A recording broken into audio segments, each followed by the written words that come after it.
On a single Sunday in February 1797, one man made a decision that quietly unmade 4 centuries of financial certainty. He never called it a revolution, he never even called it permanent. The year was 1797. Britain had been at war with revolutionary France for 4 years. The cost was staggering, and the strain was beginning to show in places no one wished to look. War with France meant armies to pay, allies to subsidize, and fleets to provision. The Treasury was borrowing at a scale England had never seen before. At the center of England's financial world stood the Bank of England, founded less than a century before, in 1694. It was not yet the institution we recognize today. It was a private company chartered by the Crown. The bank's promise was simple, and it was sacred. Any holder of a banknote could walk through its doors and exchange that paper for an equivalent weight in gold. This was the foundation of public trust. By 1793, war had changed everything. The government turned to the bank again and again to finance campaigns across Europe, the Caribbean, and beyond. Each loan quietly depleted the gold reserves. By early 1797, the bank's gold reserves had fallen to alarming levels. What had once filled its vaults now amounted to little more than £1 million, barely weeks of normal obligations. Then, in February 1797, came the shock that pushed the system to its edge. A small French force had landed on the coast of Wales at Fishguard, the last foreign invasion of British soil. The invasion itself was small and quickly subdued, but the panic it ignited was not. Across England, depositors rushed to their local banks and demanded gold for their paper notes. Country banks, holding only small gold reserves, began to fail within days. The contagion of fear spread northward and westward, threatening to reach London itself. At Downing Street, Prime Minister William Pitt the Younger received the intelligence with characteristic composure. He was 37 years old. He had managed crises before, but not one quite like this. Pitt was not a financier by training, but he understood the machinery of public credit. He had spent 15 years watching the national debt grow. He knew that confidence, once broken, was nearly impossible to rebuild. Saturday, February 25th, 1797. Reports from the bank's directors were unambiguous. Unless something changed before Monday morning, the Bank of England would be unable to meet its obligations. Pitt moved with speed. He summoned his cabinet for Sunday morning. He also contacted the bank's governor directly. The meeting, the decision, and the order it produced would all happen within 36 hours. London on that Saturday night was unaware of what was being deliberated above its rooftops. The taverns were full. The theaters were lit. The city breathed, not yet knowing it stood at the edge. Inside the bank's Threadneedle Street vaults, the clerks had already begun counting. The figures confirmed every fear. £1,200,000 in gold remained, against liabilities many times that sum. Sunday, February 26, 1797. Pitt's cabinet assembled. The legal instrument they would reach for was an order in council, an executive power that did not require immediate parliamentary approval. The order was written, debated briefly, and signed. The Bank of England was directed to suspend cash payments until Parliament could be consulted. The word used was temporary. Temporary. It was the word on which an empire's financial future quietly pivoted. No one in that room imagined they had just suspended gold payments for the next 24 years. Monday morning arrived, and the doors of the Bank of England opened as usual. But something fundamental had changed in the night. Paper was now all there was. Inside the cabinet chamber, Prime Minister Pitt stood before his ministers with the gravity of a man who knew history was watching.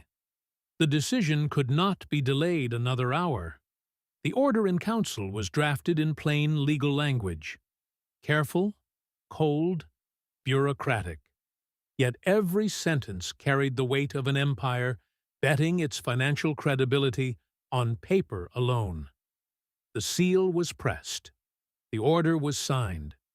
Gold convertibility, the bedrock of British commerce for generations, was suspended by a single stroke of the pen. Couriers rode through the night, carrying sealed dispatches to the Bank of England's directors. By dawn, the bank's most senior men had assembled in hushed urgency. The bank's great iron gates swung open on Monday morning exactly as they always had. To any passer-by, nothing had changed, but the vault beneath held a different kind of promise now. Inside the banking hall, tellers arrived at their stations. They would accept banknotes. They would issue banknotes. But if a man slid his note across the counter and asked for gold, the answer was now, no. The first customers arrived cautiously. Word had spread through the coffee houses overnight. Merchants whispered the news across counting tables. Something had changed at the bank. A notice was posted on the bank's doors, plain, official, deliberately calm in tone. It announced the suspension of cash payments and asked the public to place their confidence in the bank's notes. Confidence. That was everything now. Paper money is, at its core, nothing more than a promise, and promises are only as strong as the trust behind them. In the Threadneedle Street counting rooms, clerks recorded transactions as if it were any ordinary Monday. Ledgers filled with figures. The machinery of commerce ground forward. But outside, on the cobblestones of the city, not everyone was calm. Some merchants refused banknotes outright. Old habits, centuries of gold, do not vanish overnight. Pitt moved quickly to prevent panic from spreading. A public statement was issued in his name, urging merchants and tradesmen to accept the notes, for king, for country, for the war effort. Patriotism became financial policy. Accepting paper was framed as a duty. To reject a banknote was to undermine the nation itself, a clever, if fragile, piece of psychological engineering. The London banking houses watched the first days carefully. Francis Baring, the most respected banker in England, gave the suspension his cautious, crucial public endorsement. Baring's endorsement steadied the market. If England's greatest private banker trusted the paper, perhaps the public could too. The panic that nearly was quietly subsided. Within a week, banknotes were circulating freely across London. Shops accepted them. Wages were paid in them. The suspension had held, for now. But questions lingered in Parliament and the press. If gold no longer backed the note, what did? What stopped the bank from printing forever? The deeper debate was only just beginning. Pitt had bought time. Time to fund Wellington's armies, time to pay subsidies to European allies, time to keep England in the fight against Napoleon. The suspension was his financial lifeline. Yet every week that passed made return to gold more distant. The war consumed money faster than any peacetime parliament had ever imagined. Temporary was becoming something else entirely. The Bank Restriction Act would soon formalize what the Order in Council had improvised. Britain had crossed a threshold it did not fully understand, and would not fully reckon with for years to come. Banknotes now moved through London like water. Shopkeepers accepted them. Landlords demanded them. The paper rectangle had become real. The Bank of England's printing press ran continuously, feeding a hungry war machine. Pitt's treasury drew loans in paper, paid soldiers in paper, and funded allies in paper. Across the Channel, Napoleon's armies needed gold. Britain no longer did. It was an extraordinary advantage, invisible, but decisive. Yet not everyone trusted the new arrangement. Whispers circulated in coffee houses. What guaranteed the note's value, if not gold? The question had no comfortable answer. Henry Thornton, a banker and member of Parliament, was among the first to wrestle seriously with this problem. He observed that paper could hold value, but only if the bank exercised discipline. Too many notes chasing too few goods would destroy the value of every pound in circulation. Inflation was not yet a crisis, but the seed had been planted. For now, wartime demand kept commerce moving and confidence surprisingly intact. Britain's credit held. Allies received their subsidies. The armies marched on. The Bank of England had become something new, a lender of last resort, an engine of national survival. Its governors understood this new power carried extraordinary responsibility. But power without constraint is a dangerous thing, and the war showed no sign of ending. Each year of suspension stretched the experiment further. Months had become years. What had been improvised in a desperate weekend was quietly becoming permanent. Britain had invented something it had no name for yet. The debate to define it was about to begin. The debate that would define modern money began not in Parliament, but in a quiet study. In 1802, a London banker named Henry Thornton sat down to write the most important book about money ever produced. Thornton's paper credit was a revelation. For the first time, someone systematically asked, what gives paper money its value, if not gold? His answer would echo for 2 centuries. Thornton argued that paper money worked because people believed it worked. Confidence, he wrote, was not a side effect of money. It was its very substance. But confidence had limits. By 1809, after 12 years of suspension, prices across Britain had risen sharply. Bread, coal, cloth, everything cost more. Something had gone wrong. Critics pointed to the exchange rate. The pound had fallen against the Hamburg dollar and the Spanish doubloon. If paper notes were truly equal to gold, why was gold commanding a premium? Parliament could no longer ignore the questions. In February 1810, the House of Commons established the Bullion Committee, a panel of MPs tasked with investigating the nation's paper currency. The committee called witnesses, merchants, economists, bank directors. For months, testimony filled the record books. What emerged was a damning portrait of unchecked paper creation. Then came a voice that cut through all the testimony. A self-taught stockbroker named David Ricardo had published a letter in the Morning Chronicle. It was devastating in its clarity. Ricardo's argument was surgical. The Bank of England, he wrote, had issued too many notes. The depreciation of paper against gold was not a mystery. It was arithmetic. The bank's directors were furious. They had managed the currency for over a century. Who was this upstart trader to lecture them on monetary science? In August 1810, the Bullion Committee delivered its report. It ran to nearly 100 pages. The conclusion was unambiguous. The pound was depreciated, and the bank was responsible. The bullionists, led by Ricardo and backed by Thornton, demanded an early return to gold convertibility. Money without a metallic anchor, they warned, was money without discipline. The anti-bullionists fought back. Nicholas Van Sittart, a loyal government minister, rose in Parliament to defend the bank. The pound's troubles, he insisted, had nothing to do with note issuance. Van Sittart's logic was circular, his critics said, but it was politically convenient. Britain was still at war. Napoleon still commanded Europe. This was no time for financial experiments. Charles Bosanquet, a prominent merchant, published a direct rebuttal to Ricardo. His pamphlets sold widely. The war of pamphlets had become a war of ideas, and Britain's financial soul was the prize. Ricardo replied with a second pamphlet, then a third. Each was sharper than the last. In coffee houses from Fleet Street to Cheapside, merchants and lawyers debated the nature of value itself.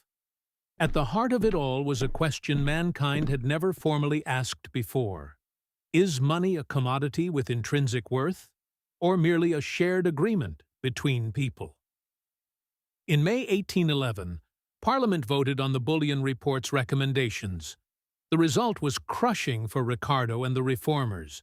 By a majority of more than 2-1, the House rejected a return to gold. The bank had won the parliamentary battle, but Ricardo had won something more lasting: the intellectual argument. His framework would form the bedrock of monetary economics for generations. The suspension continued, the war continued, and the paper pound, unloved, debated, distrusted by economists but accepted by millions, kept the empire running for another decade. The year is 1814. After 2 decades of relentless war, the armies of Europe had finally cornered Napoleon Bonaparte. Paris fell in March, and the emperor abdicated. The long nightmare, it seemed, was over. In London, jubilation erupted on the streets. Crowds filled Pall Mall and St. James's. Bonfires blazed at Vauxhall. And in the corridors of the Treasury, exhausted ministers dared to think about what came next. The question that had been deferred for 17 years could no longer wait. When would Britain return to gold? The Bank Restriction Act had always been described as a temporary emergency measure. The emergency, at last, appeared to be ending. But before Britain could celebrate peace, Napoleon escaped his exile on Elba. In March 1815, the emperor returned to France, rallying his armies for one final desperate gamble. The 100 Days had begun. The Bank of England opened its coffers once more. Fresh loans flowed to Wellington's armies massing in Belgium. The paper machine cranked back into full motion. Gold resumption postponed again, perhaps indefinitely. Then, on June 18, 1815, at a muddy crossroads village called Waterloo, Wellington's lines held. Napoleon's Imperial Guard broke and fled. The greatest military threat Europe had known in a generation was finished. Forever. But peace brought its own devastation. With the war machine shut down, government contracts collapsed overnight. Thousands of soldiers flooded home to no work. Factories that had hummed for 2 decades fell suddenly silent. Prices, which had inflated steadily through 2 decades of paper money, now began to fall.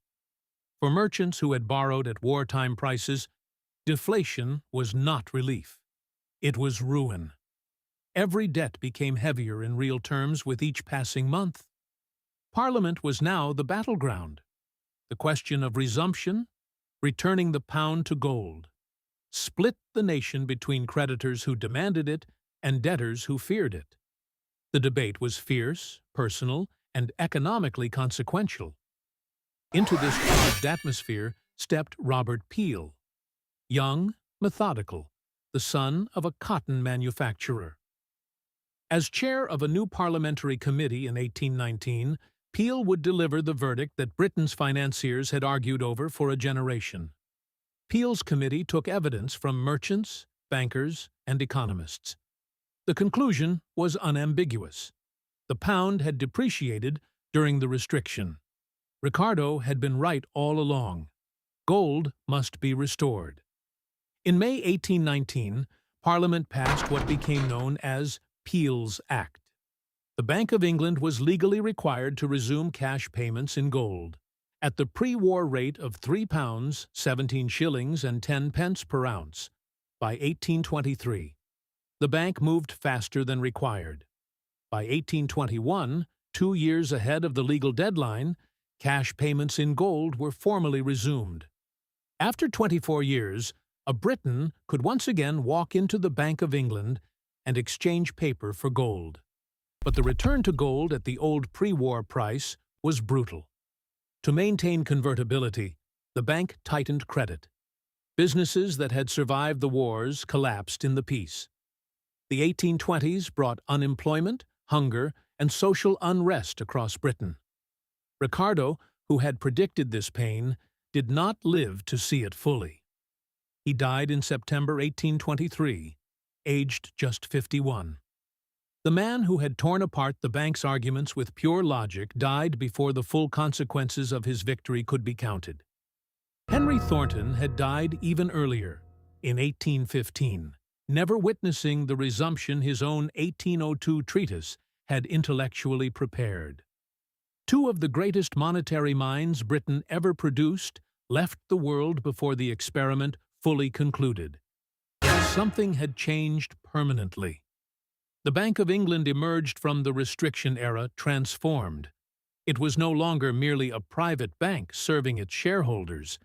It was the guardian of the currency, a public institution with national responsibilities. The debates of the bullion controversy had forced that transformation. By publicly defending the currency, the bank had accepted, even if unwillingly, that it bore responsibility for the nation's monetary stability. There was no going back.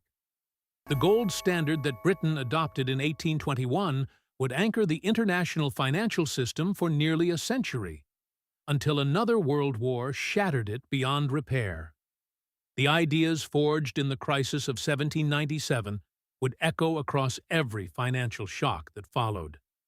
24 years. That was how long the paper pound ruled without gold. Long enough to fight and win the greatest war Europe had known. Long enough to reshape the nation's economy, ignite modern monetary theory, and quietly, permanently, change what money itself could mean. What began as a desperate improvisation on a February weekend in 1797 did not end with the return to gold. It left behind something far more durable than any coin or banknote. It left behind an idea that a government, in extremity, could command paper to function as money, and that a nation, if it trusted its institutions, would believe it. William Pitt the Younger died in January 1806, just 9 years after signing the Order in Council. He never saw the peace he had fought to finance. He never saw the resumption debate, the bullion report, or the agony of deflation. But every mechanism he set in motion outlasted him by decades, and the world his choices shaped outlasted the century itself. Henry Thornton's paper credit, published in 1802, became the foundational text of central banking theory. His insight that a central bank must act as lender of last resort, expanding credit in crisis to prevent collapse, was ignored in his own time, vindicated in the next century, and is now the operating doctrine of every major central bank on earth. He died in 1815, too soon to see his ideas triumph. David Ricardo's Principles of Political Economy, built on the foundation of the bullion controversy, went further still. His arguments about currency, value, and the mechanics of exchange became the grammar of modern economics. The pamphlet wars fought over a suspended gold standard gave birth to a discipline that would govern the financial architecture of the modern world. The gold standard Britain returned to in 1821 held for a century, until the First World War shattered the old financial order beyond repair. In 1931, Britain abandoned gold permanently. In 1971, the United States ended the last link between the dollar and gold. The entire global economy now runs on fiat currency, paper-backed not by metal, but by trust. The experiment Pitt launched in crisis became the permanent condition of the modern world. Every time a central bank cuts interest rates in a crisis, every time a government issues bonds to fund a war or a pandemic, every time a currency holds its value not because of what it contains, but because of what people believe, the ghost of February 1797 is present. The tools were not invented then, but they were proven there, under the pressure of Napoleon's cannons and the fear of a bank run on a Monday morning. The deeper question the suspension raised has never been fully answered. What is money, really? Is it a commodity with intrinsic worth, anchored in gold and scarcity? Or is it a social contract, a shared fiction, endlessly renewable, held in place only by collective confidence? The bullion controversy did not resolve that question. It proved that both sides could be right at different moments, and that the difference between stability and catastrophe was often nothing more than belief. In the end, the bank restriction of 1797 was not merely a crisis measure that happened to last 24 years. It was the moment the modern relationship between governments, central banks, and money was quietly, irrevocably born. A decision made in a candlelit room, on a winter weekend, with Napoleon's armies at the gates. That decision is still with us. Every wallet, every transaction, every act of economic faith in the world today carries its echo. The paper in your pocket is its descendant.